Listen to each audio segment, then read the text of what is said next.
Dyma'r raglen natur Steff a Llew. Dyma'r raglen natur Steff a Llew.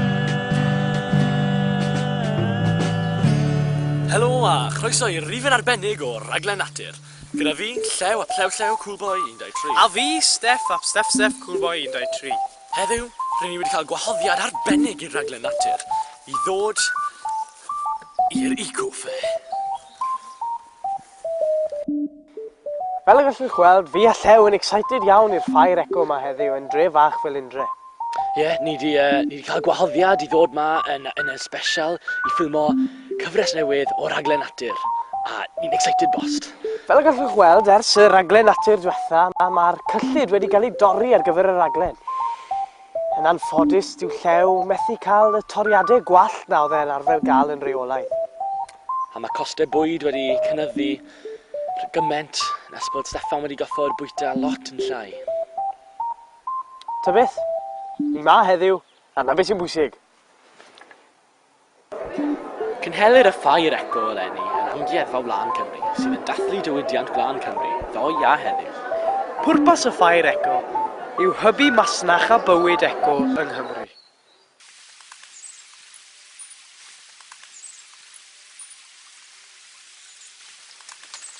Rydych chi yma.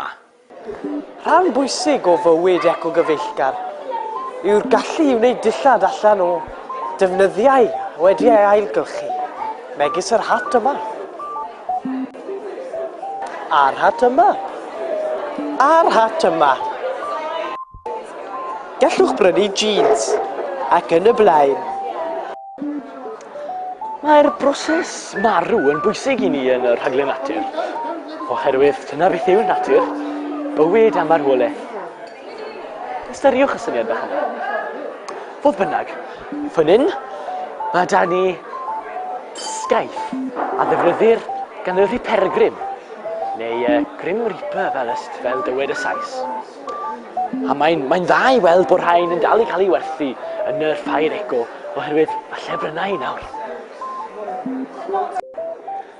Mae'n neis i weld bod teulu y Grim Reaper yn dal i werthu y sgaeth, fel i nai yma yn bwyta'i gawl. Da! Pwmpen. Wrth ymyl y stondin sy'n hybu lladd, mae gyda ni stondin sy'n hybu bywyd. Stondin cyfnewid hadau. Chi'n dod â pecyn hadau, chi'n mynd â pecyn hadau. Cylch perffaith bywyd.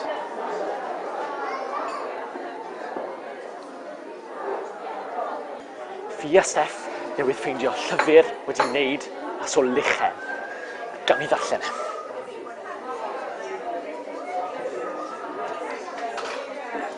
Mae yna broblem.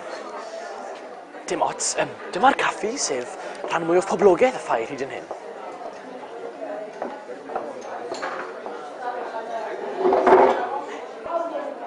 Dyma chi eco-ddynes wrth ei gwaith.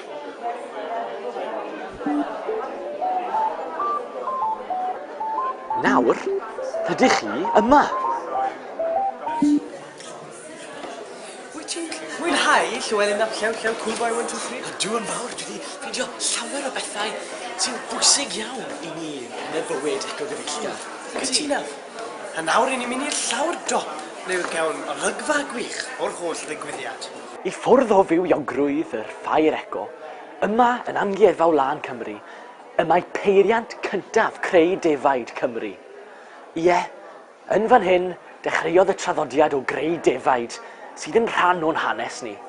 Mewn un pen, gwlan yn cael ei rhoi, ac yn y llall, defaid yn dod allan. A'r canlyniad, gorffen gwych. I rhan yma o'r raglen, dwi wedi dod i gyfarfod gyda un o hanesyddion y ddinas. Sŵai. Beth yw'ch enw chi, os gwelwch yn dda? Ia, fi di Phyllis Cadwaladr. Dwi wedi bod yn gweithio ymgeddfa Wlad Cymru rwan am ryw 10 mlynedd fel model, ia. Ie. Ie, ond dwi... Mae gwaith yn anodd yma gyda'r amgueddfa wlad China datblygu yn fwy, chol. Felly, dyma fi gorfod sefyll yma trwy'r dydd, ie. A beth chi'n meddwl am yr ffair ego sy'n yma heddiw? O ia, dod o lot o ymwelwyr i'r amgueddfa, ia. Dwi'n cael visit fwy aml gyda'r ffair ego ac yn y blaen, a dwi'n falchio i weld chi yma, boes, ie. Ie. Wel, oedd e'n neis cael cwrdd â chi, a dwi'n meddwl bydd llawer o gylwyr am serenu fel chi yn yr amgueddfa wlad pan mi nhw yn barod i symud i'r byd gwaith. Ie, diolch yn fawr, neis siarad, ie.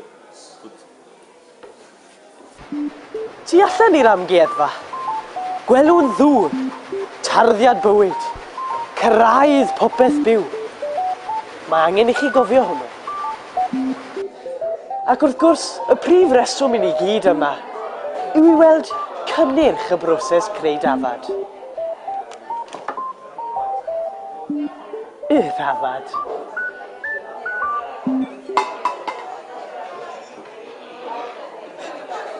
Wel, ni wedi cael diwrnod prysydd iawn yma yn y ffair eco, a wedi prynu llawer.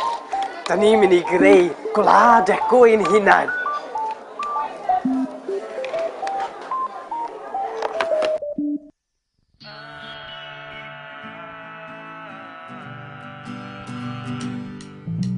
Dyma raglen natur sefyll llew. Dyma raglen natur sefyll llew.